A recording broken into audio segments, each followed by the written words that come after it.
അന്നി താങ്കൾ ആദ്യം പറഞ്ഞു ഇപ്പോൾ ഇറാന്റെ ഇപ്പോഴത്തെ ഒരു ആക്രമണ ശേഷി അത് കുറഞ്ഞിട്ടുണ്ട് എന്ന് 80% കുറഞ്ഞു എന്നാണല്ലോ താങ്കൾ നേരത്തെ പറഞ്ഞത്. പക്ഷേ ഈ ഗൾഫ് രാജ്യങ്ങളിൽ ഈ അടുത്ത സമയത്ത് നടന്ന ആക്രമണങ്ങൾ വെച്ച് നോക്കുമ്പോൾ അങ്ങനെ ഒരു ആക്രമണ ശേഷി കുറഞ്ഞിട്ടില്ല എന്നാണ് കാണുന്നത്. ഏറ്റവും ഒടുവിൽ ഈ ഖത്തർ തന്നെ പ്രതികരിക്കുകയുണ്ടായല്ലോ, ഇറാന്റെ പ്രത്യാക്രമണ ശേഷി കുറഞ്ഞുവെന്ന്. അമേരിക്കൻ വാദത്തിനിടെ ബഹ്റൈനിൽ ഇറാൻ ആക്രമണം നടത്തിയിരുന്നു. അവിടെ ഹോട്ടലും 2 അപ്പാർട്ട്മെൻറ്റുകളും ലക്ഷ്യമിട്ടായിരുന്നു.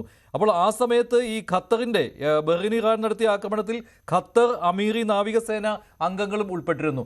അവിടെ ഉണ്ടായിരുന്നു. അവർക്ക് പരിക്കേറ്റു എന്നുള്ളേ ഉള്ളൂ, പരിക്കേറ്റിട്ടില്ല എന്നാണ്, അവർ രക്ഷപ്പെട്ടു. പക്ഷേ ഇതിൽ ഖത്തർ വലിയ രീതിയിലുള്ള പ്രതിഷേധം അറിയിച്ചിട്ടുമുണ്ട് ഇറാനെതിരെ. സമാനമായ രീതിയിൽ മറ്റ് ആക്രമണങ്ങൾ റിപ്പോർട്ട് ചെയ്തിട്ടുണ്ട്. പ്രിൻസ് സുൽത്താൻ എയർബേസിന് നേരെ മിസൈൽ ആക്രമണം, അത് സൗദി അറേബ്യ തടഞ്ഞിട്ടുണ്ട്. അതേപോലെ തന്നെ കുവൈറ്റിൽ ഇറാനിയൻ ആക്രമണം നടന്നുവെന്നുള്ള റിപ്പോർട്ടുകൾ വരുന്നു.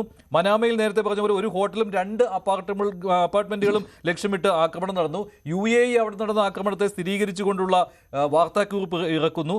ഇങ്ങനെയൊക്കെ സംഭവിച്ചുകൊണ്ടിരിക്കുകയാണ്. അപ്പോൾ ഇറാൻ നിർത്തിയിട്ടില്ല എന്ന് തന്നെയാണല്ലോ. അതായത് ഗൾഫ് രാജ്യങ്ങളിലേക്കായിട്ട് ഈ ആക്രമണം അവർ കേന്ദ്രീകരിക്കുകയാണ്.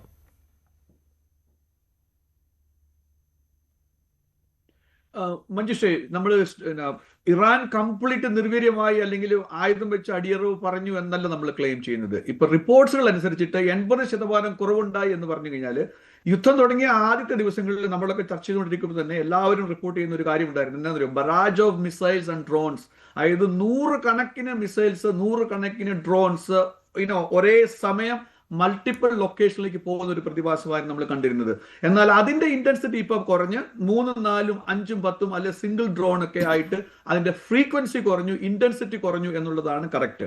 എന്നാൽ നാശാവശിഷ്ടങ്ങൾ അല്ലെങ്കിൽ പ്രശ്നങ്ങൾ ഉണ്ടാവുന്നില്ല, അല്ലെങ്കിൽ കംപ്ലീറ്റ്ലി ഇതല്ല എന്നല്ല ഞാൻ പറയുന്നത്. അതിന് ഞാൻ ശ്രീ യൂസഫ് അലി സാർ പറഞ്ഞതോടെ ഞാൻ കടമെടുക്കുകയാണ്. കാരണം പല മീഡിയകളും ഇതാ ഓടിക്കോ, എന്തും സംഭവിക്കുക, ഇവിടെ മുഴുവൻ ഇടിഞ്ഞു വീഴുകയാണ് എന്നുള്ള രീതിയിലുള്ള റിപ്പോർട്ടിങ്ങൾ ഉണ്ടായിരുന്നു. അപ്പം ആ ഒരു ഇന്റൻസിറ്റിയിലുള്ള ഒരു നാശനഷ്ടങ്ങൾ അവിടെ വന്നിട്ടില്ല എന്നുള്ളതാണ്. ഒബിയസ്ലി മുമ്പേ ശ്രീ മോഹൻഭാഗൊക്കെ പറഞ്ഞു പോകണമെങ്കിൽ തന്നെ ഇത്രയും മിസൈലുകളൊക്കെ വരുമ്പം അതിനെ ഇന്റർസെപ്റ്റ് ചെയ്യുമ്പോൾ അതിന്റെ അവശിഷ്ടങ്ങളാണ് വീഴുന്നത്. ഒരു ഡയറക്റ്റ് ഹിറ്റ് ഒരു അപ്പാർട്ട്മെന്റിലേക്കോ അല്ലെങ്കിൽ ഒരു എയർപോർട്ടിലേക്കോ ഒരു ഡയറക്റ്റ് ഹിറ്റ് വന്ന് അങ്ങനെ വലിയൊരു കാഷ്വാലിറ്റി അല്ലെങ്കിൽ വലിയൊരു ഡിസ്ട്രക്ഷൻ അവിടെ വന്നിട്ടില്ല എന്നുള്ളതാണ് ഇവിടെ നിന്നുള്ള റിപ്പോർട്ടിങ്ങിൽ പറയുന്നത്. അതോടൊപ്പം 2 കാര്യം കൂടെ എനിക്ക് ആഡ് ചെയ്യാനുണ്ട്. മുമ്പ് നമ്മൾ പറഞ്ഞു ഏകദേശം 900 മില്യൺ ആണ് എക്സ്പെൻസ് അമേരിക്കയ്ക്ക് വരുന്നത് എങ്കിൽ ഏകദേശം 1.1 billion to 1.2 billion per night expense ആണ് ഈ പറഞ്ഞ പാട്രിയറ്റ് സിസ്റ്റം മിസൈലുകളുടെ ഡിഫൻസും കാര്യങ്ങളും ഒക്കെ ഗൾഫ് കൺട്രിക്ക് ഈ മിസൈലുകളെയും ഡ്രോണുകളെയും ഒക്കെ പ്രിവെന്റ് ചെയ്യാനായിട്ട് അല്ലെങ്കിൽ നിർവീര്യമാക്കാനായിട്ട് അവർ സ്പെൻഡ് ചെയ്ത് വരേണ്ടത്. അപ്പോൾ വിച്ച് മീൻസ് ഏകദേശം $2 ബില്യൺ റഫ്ലി എസ്റ്റിമേറ്റ് ആണ് വരുന്നത് നമ്മൾക്ക് ഈ ഒരു യുദ്ധത്തിന്റെ കോസ്റ്റ് എന്ന് പറയുന്നത്. Plus indirect impact on Gulf countries, indirect impact on നമ്മൾക്ക് ഇന്ത്യയിലുള്ള ആൾക്കാർക്ക്, മലയാളികൾക്ക്. കാരണം ജോലികൾ നഷ്ടമാകുന്നു, അല്ലെങ്കിൽ ജോലി ചെയ്യാൻ പറ്റുന്നില്ല, അല്ലെങ്കിൽ മറ്റു യാത്രകൾ മുടങ്ങുന്നു. അങ്ങനെ ഇപ്പൊ യാത്രയുടെ കാര്യം പറഞ്ഞപ്പം ഇവിടെ വേറൊരു കാര്യം എനിക്ക് പറയാനുണ്ട്. കാരണം എന്താ ചോദിച്ചു കഴിഞ്ഞാൽ, ആയിരക്കണക്കിന് അമേരിക്കൻസും ആയിരക്കണക്കിന് ഇന്ത്യക്കാരും അല്ലെങ്കിൽ വെസ്റ്റേണേഴ്സും അവിടെ ഗൾഫ് കൺട്രീസിൽ ഇപ്പം സ്റ്റാൻഡേർഡ് ആയിട്ടുണ്ട്. അപ്പൊ അത് വളരെ സർപ്രൈസിങ് ആണ്. കാരണം ഒരു ഗവൺമെന്റ്, അമേരിക്കൻ ഗവൺമെന്റോ ഇന്ത്യ ഗവൺമെന്റോ അല്ലെങ്കിൽ ഈ പറഞ്ഞ ഒരു ഗവൺമെന്റും ആ ഒരു കാര്യത്തിൽ വേണ്ടത്ര ശ്രദ്ധ ചെലുത്തിയില്ല എന്നൊരു ആക്ഷേപവും വരുന്നുണ്ട്. കാരണം ഇത്രയും ആൾക്കാർ, അല്ലെങ്കിൽ ഇറാനും ഇസ്രായേലും അമേരിക്കയും എല്ലാവരോടും തീരുമാനിക്കുകയാണ്, ഓക്കെ ഒരു ദിവസത്തേക്ക് വെടിനിർത്തൽ പ്രഖ്യാപിക്കുന്നു, എല്ലാവരും ഇറങ്ങിപ്പോട്ടെ, പോകേണ്ട ആൾക്കാർക്ക്. അപ്പൊ അങ്ങനെ ഒരു സ്ട്രാറ്റജിയിലേക്ക് പോലും ഇത്തവണത്തെ ഈ ഒരു യുദ്ധം വന്നിട്ടില്ല എന്നുള്ളതോടെ എടുത്തു പറയേണ്ട ഒരു കാര്യമാണ്. അതോടൊപ്പം ഇക്വലി റിപ്പോർട്ട് ചെയ്യേണ്ട ഒരു കാര്യം, ട്രംപ് അഡ്മിനിസ്ട്രേഷന് 3 ഒബ്ജക്റ്റീവ് ആദ്യം പറഞ്ഞിരുന്നു. ഒന്ന് ഡിക്കാപ്പിറ്റൈസേഷൻ ഓഫ് ദി ലീഡർഷിപ്പ്, ഒന്ന്. രണ്ടാമത്തേത് മിസൈലുകൾ, ബാലിസ്റ്റിക് മിസൈലുകൾ അല്ലെ ആണവ ശേഖരങ്ങൾ അല്ലെ അതിന്റെ കാര്യങ്ങളൊക്കെ ഡിസ്ട്രോയ് ചെയ്യുക, ഉന്മൂലനം ചെയ്യുക എന്നുള്ളതായിരുന്നു. മൂന്നാമത്തേത് റെജീം ചേഞ്ച് ആയിരുന്നു. 2-3 ദിവസം അത് ഡിനേ ചെയ്തു. റെജീം ചേഞ്ച് അമേരിക്കയുടെ അല്ലെങ്കിൽ ട്രംപിന്റെ ഒരു ഗോൾ അല്ല എന്ന് പറഞ്ഞു. അതിനകത്തൊരു മിക്സ്ഡ് ആയിട്ടുള്ള ഇതുണ്ടായിരുന്നു. എന്നാൽ ഇന്നലെ അതിനൊന്നുകൂടെ ക്ലാരിറ്റി വന്നു. റെജീം ചേഞ്ച് ആണെന്ന് മാത്രമല്ല ട്രംപ് പറയുന്നത്, ഇറാന് തെരഞ്ഞെടുക്കപ്പെടുന്ന 2-മത്തെ അല്ലെങ്കിൽ 3-മത്തെ ആരാണെങ്കിലും ആ സക്സസറിനെ അമേരിക്ക അല്ലെങ്കിൽ ട്രംപ് അംഗീകരിക്കത്തില്ല. അതിന് പകരം കുർദുകളെ എൻകറേജ് ചെയ്യുന്ന ഒരു പ്രതിഭാസമാണ് കാണുന്നത്. അപ്പൊ ആ ഒരു സ്ട്രാറ്റജി എന്തുമാത്രം സക്സസ്ഫുൾ ആകുമെന്ന് എനിക്കറിയില്ല. ഞാൻ മേഖലയിലൂടെ കരയുദ്ധത്തിനുള്ള തയ്യാറെടുപ്പാണല്ലോ അല്ലെ, അത് കരയുദ്ധത്തിന് കുർദുകളെ ഉപയോഗിച്ചുള്ള അല്ലെ? കരയുദ്ധം, ബൂട്ട് ഓൺ ദ ഗ്രൗണ്ട് എന്നുള്ളത് വളരെ സെൻസിറ്റീവ് വിഷയമാണ് അമേരിക്കയിൽ. പ്രത്യേകിച്ച് പ്രീവിയസ് എക്സ്പീരിയൻസ് വിയറ്റ്നാമില് 70s എടുത്തു കഴിഞ്ഞാൽ, 2000-കളിൽ ഇറാഖിൽ, പിന്നെ അഫ്ഗാനിസ്ഥാനിൽ ഇങ്ങനെയുള്ള കുറെ ബാഡ് എക്സാമ്പിൾസ് ഉണ്ട്. അപ്പൊ അതിനൊന്നും ആ പരാജയങ്ങൾ അല്ലെങ്കിൽ അതിന് കിട്ടിയ പാഠങ്ങൾ പഠിച്ചിട്ടില്ല. അതുകൊണ്ടിട്ട് തന്നെ പഠിക്കുവാണെങ്കിൽ ബൂട്ട് ഓൺ ഗ്രൗണ്ട് ഇവിടെ പോകരുത് എന്നുള്ളൊരു നിർബന്ധമാണ് ട്രംപ് അഡ്മിനിസ്ട്രേഷൻ ഉള്ളത്. എങ്കിലും ഇറാന്റെ സ്ട്രാറ്റജി നമ്മളിപ്പോൾ നോക്കിക്കാണുകയാണെങ്കിൽ നമ്മുടെ സഹപാനലിസ്റ്റ് മുമ്പേ സൂചിപ്പിച്ചതുപോലെ തന്നെ അവര് അമേരിക്കയെ ഇൻവൈറ്റ് ചെയ്യുന്നുണ്ട് അകത്തേക്ക് വരികയാണ്. കാരണം അകത്തേക്ക് വരുമ്പോൾ ഒരു ഗറില്ല കൈൻഡ് ഓഫ് വാർഫെയർ ആയിരിക്കും, അല്ല അഫ്ഗാനിസ്ഥാൻ സ്റ്റൈൽ വാർ ആയിരിക്കും വരുന്നത്. കാരണം ഇറാൻ വലിയൊരു ഭൂപ്രദേശമാണ്, ടെറൈൻസ് ഉണ്ട്. അപ്പൊ അങ്ങനെയുള്ള യുദ്ധമേഖലകളിൽ വരുമ്പം അമേരിക്കയ്ക്ക് എന്തുമാത്രം ഹാൻഡിൽ ചെയ്യാൻ പറ്റും, അല്ലെങ്കിൽ അമേരിക്കൻ സൈനികർ കൊല്ലപ്പെടുന്ന ഒരു സിറ്റുവേഷൻ വന്നു കഴിഞ്ഞാൽ അത് ട്രംപിന് ഇവിടെ ബാക്ക് ഫെയർ ചെയ്യും. അങ്ങനെ ഒരു ചെറിയ പിടിച്ചുനിൽപ്പ് എന്നുള്ളൊരു പ്രതീക്ഷയിലാണ് ഇറാൻ ആ ഒരു സ്ട്രാറ്റജിയിലേക്ക് പോകുന്നത് എന്നാണ് എനിക്ക് മനസ്സിലാക്കാൻ കഴിയുന്നത്. ഏതായാലും ഒരു അമേരിക്കയും എല്ലാവരും സമ്മതിക്കുന്ന ഒരു കാര്യമുണ്ട്, ഇറാനെ നാമവശേഷമാക്കുന്ന ഒരു കാര്യം അത്ര എളുപ്പമല്ല. അതിന്റെ അർത്ഥം പറ്റത്തില്ല എന്നല്ല. കാരണം അമേരിക്കയുടെയും ഇസ്രായേലിന്റെയും മിലിറ്ററി മൈറ്റ്സ് നമ്മൾ കണ്ടു കഴിഞ്ഞു. അതോടൊപ്പം ഇന്ത്യ ഉൾപ്പെടെ മറ്റുള്ള രാജ്യങ്ങൾക്ക് ഒരു ലെസൺ കൂടെ എന്താണെന്ന് അറിയോ, ആരൊക്കെ ചൈനീസ് വെപ്പണറിയെ അല്ലെങ്കിൽ ആരൊക്കെ റഷ്യൻ വെപ്പണറിയെ ഫോക്കസ് ചെയ്യുന്നുണ്ടോ അല്ലെങ്കിൽ ഡിപ്പെൻഡ് ചെയ്യുന്നുണ്ടോ, അതൊക്കെ ഒന്ന് റിയലൈൻ ചെയ്യേണ്ട ഒരു സമയമായി. കാരണം ഈ വരുന്ന യുദ്ധങ്ങളെല്ലാം, ഈ എക്സാമ്പിളെല്ലാം നമ്മളെ കാണിക്കുന്നത് അബ്സല്യൂട്ട്ലി ഡെവാസ്റ്റേഷൻ ആണ് ചൈനീസ് വെപ്പണറിക്ക് അല്ലെങ്കിൽ റഷ്യൻ വെപ്പണറിക്ക് കാണുന്നത്.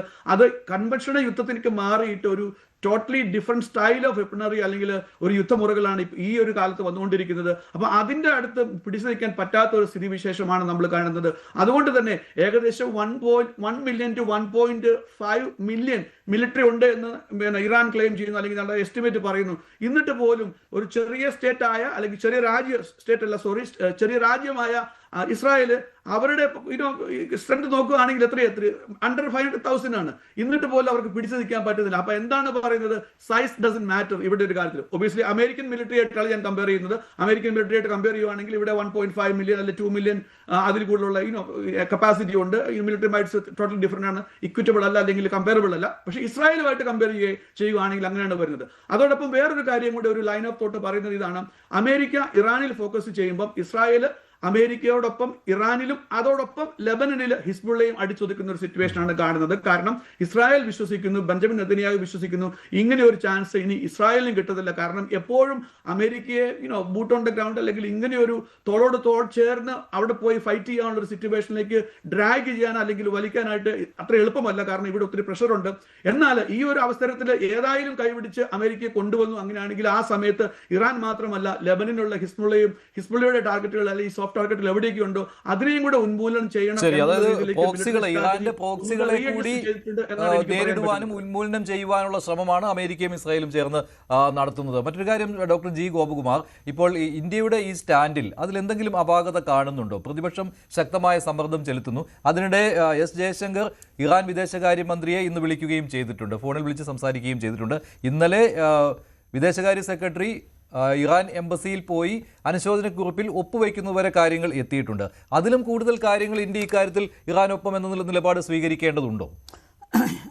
ആസ് ഓഫ് നൗ ഈ സാഹചര്യത്തിൽ നമുക്ക് ഇങ്ങനെ കുറച്ചൊരു പക്ഷേ സ്ലോ ആയിട്ട് മുന്നോട്ട് പോകാൻ പറ്റുള്ളൂ.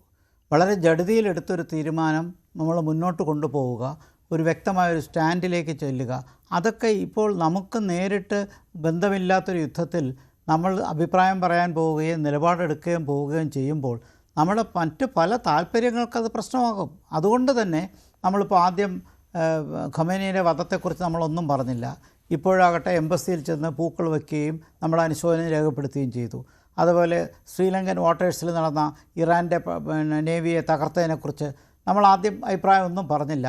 നമ്മുടെ നാവിക മേഖല, മറൈൻ മേഖല വിടുന്നത് വരെ നമ്മുടെ കപ്പലുകളുടെ അകമ്പടി ഉണ്ടായിരുന്നു. അതെ, ഇവിടുന്ന് പോയ നമ്മുടെ അകമ്പടിയും ഉണ്ടായിരുന്നു. അത് കഴിഞ്ഞ് നമ്മുടെ മേഖല വിട്ട് ശ്രീലങ്കൻ വാട്ടേഴ്സിലാണ് സംഭവിക്കുന്നത്. എന്നിട്ടും നമ്മളിത് അറിഞ്ഞ് എത്താൻ തുടങ്ങുമ്പോൾ ശ്രീലങ്കൻ സർവീസ് തുടങ്ങി. അതുകൊണ്ട് നമ്മൾ ഇടപെടാൻ പോയില്ല, അവർ അവിടെ ചെയ്തോളും എന്നുള്ളത് കൊണ്ട് തന്നെ. അപ്പോൾ ചുരുക്കത്തിൽ നമ്മൾക്ക് ഈ യുദ്ധത്തിൽ നമ്മുടെ ഒരു നയം രൂപപ്പെട്ടു വരുന്നതേ ഉള്ളൂ. വളരെ പെട്ടെന്നൊരു തീരുമാനമെടുക്കാൻ പറ്റില്ല. പ്രതിപക്ഷത്തിനത് പറയാൻ പറ്റും, ആ വിമർശനം അവിടെ നിൽക്കട്ടെ, ആ വിമർശനം തുടരട്ടെ. പക്ഷേ നമ്മൾ നമ്മുടെ രാജ്യതാല്പര്യങ്ങൾ പരിഗണിച്ച് നമ്മുടേതായൊരു സുരക്ഷിതമായൊരു തീരുമാനത്തിൽ നമ്മളെത്തും. അതിന് വലിയ താമസം വേണ്ട. തീർച്ചയായിട്ടും ഇക്കാര്യത്തിൽ നമ്മൾ ജാഗ്രത പാലിക്കുന്നുണ്ട്.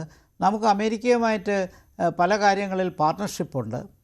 ഇസ്രയേലുമായിട്ട് നമുക്ക് ഡിഫൻസ് പാർട്ട്ണർഷിപ്പ് വരെയുണ്ട്. ഇറാനുമായിട്ട് നമുക്ക് പല കാര്യങ്ങൾക്ക് ബന്ധവുമുണ്ട്. അപ്പോൾ ഇത് എല്ലാ രാജ്യങ്ങളുമായിട്ട് നമുക്ക് പലതരത്തിലുള്ള ബന്ധങ്ങളുണ്ട്.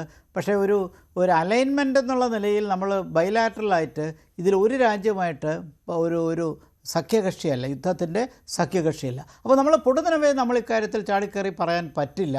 അത് രാജ്യതാൽപര്യം മുൻനിർത്തി എടുക്കേണ്ട ഒരു തീരുമാനമാണ്. അതുകൊണ്ട് തന്നെ നമ്മൾ അത് എവല്യൂഷനാണ്, അതൊരു എവല്യൂഷനിൽ നിൽക്കുന്നതേ ഉള്ളൂ. തീർച്ചയായിട്ടും ഒരു നിലപാടെടുക്കും. കാരണം ഇതിനെയാണ് നമ്മൾ സ്ട്രാറ്റജിക് ഓട്ടോണമി എന്ന് പറയുന്നത്. നമുക്ക് തന്ത്രപരമായ സ്വാതന്ത്ര്യമുണ്ട് ഇക്കാര്യത്തിൽ. രാജ്യ താല്പര്യത്തിനനുസരിച്ച് അത്രേ ഉള്ളൂ, അത് മാത്രമേ ഉള്ളൂ. അതുകൊണ്ട് ഭയം എന്ന് പറയുന്നതല്ലേ സാർ കുറച്ചുകൂടെ നല്ലത്? എങ്ങനെ ഭയം എന്ന് പറയുന്നതല്ലേ കുറച്ചുകൂടെ നല്ലത്? കാരണം വെച്ച് കഴിഞ്ഞാല് പണ്ട് ഈ പറഞ്ഞ കോൾഡ് വാറിന്റെ തുടക്കകാലത്ത് ഇന്ത്യ ജനിച്ചു വീണ ഒരു രാജ്യമായിട്ടിരിക്കുമ്പോൾ സോവിയറ്റ് യൂണിയനും റഷ്യ അമേരിക്കയും രണ്ട് വശങ്ങളിലായിട്ട് നിന്ന് ലോകത്തിലുള്ള എല്ലാ രാജ്യങ്ങളെയും തങ്ങളോടൊപ്പം നിൽക്കാൻ സൈനപ്പ് ചെയ്യുന്ന ഒരു കാലഘട്ടത്തില് അന്നത്തെ ഏറ്റവും ദരിദ്ര രാഷ്ട്രമായ ഇന്ത്യയുടെ പ്രധാനമന്ത്രിയായിരുന്ന നെഹ്റു ഞങ്ങൾ രണ്ട് പക്ഷങ്ങൾക്കും ഇല്ല, പകരം ഞങ്ങളുടെ ചേരിചേരാ നയമുണ്ടാകും, അങ്ങനെ ഒരു കൂട്ടുകെട്ടുണ്ടാക്കും എന്ന് പറഞ്ഞ് ഏതാണ്ട് 30 രാജ്യങ്ങളോടും ചേർത്തിട്ട് ചേരിചേരാ പ്രസ്ഥാനം ഉണ്ടാക്കിയ ഒരാളാണ്. അപ്പം അങ്ങനെയുള്ള ഒരു ചരിത്രം ഇന്ത്യക്കുണ്ട്. അപ്പൊ ആ ചരിത്രമുള്ള ഇന്ത്യ ഇപ്പം വളരെ ഈ പറഞ്ഞ സാറ് പറഞ്ഞ സ്ട്രാറ്റജിക് ഓട്ടോണമി എന്ന് പറയുന്നതും ഈ പറഞ്ഞ നിലപാടെടുക്കാൻ വൈകുന്നതും ഒക്കെ ഭയം എന്ന് വ്യാഖ്യാനിക്കുന്നതല്ലേ കുറച്ചുകൂടെ നല്ലത്? സിമ്പിളായിട്ട് അങ്ങനെ നമുക്ക് പറഞ്ഞാൽ പോരെ? ഇല്ല, അത് ഒട്ടും ശരിയല്ല. താങ്കൾ ഇതിന് വിശാലമായ സമയം ഉണ്ടെങ്കിൽ ഞാൻ ചർച്ച ചെയ്യാൻ തയ്യാറാണ്. ഇത് നോൺ അലൈൻ മൂവ്മെൻറ്റ് 30 അല്ല 110 രാജ്യങ്ങൾ വരെ ഉണ്ടായിരുന്നു. ഒരു പ്രവർത്തനവും നടന്നിട്ടില്ല. നോൺ അലൈൻ മൂവ്മെൻറ്റ് ഇപ്പോൾ പ്രസക്തിയിലേ ഇല്ല എന്നുള്ളതാണ്.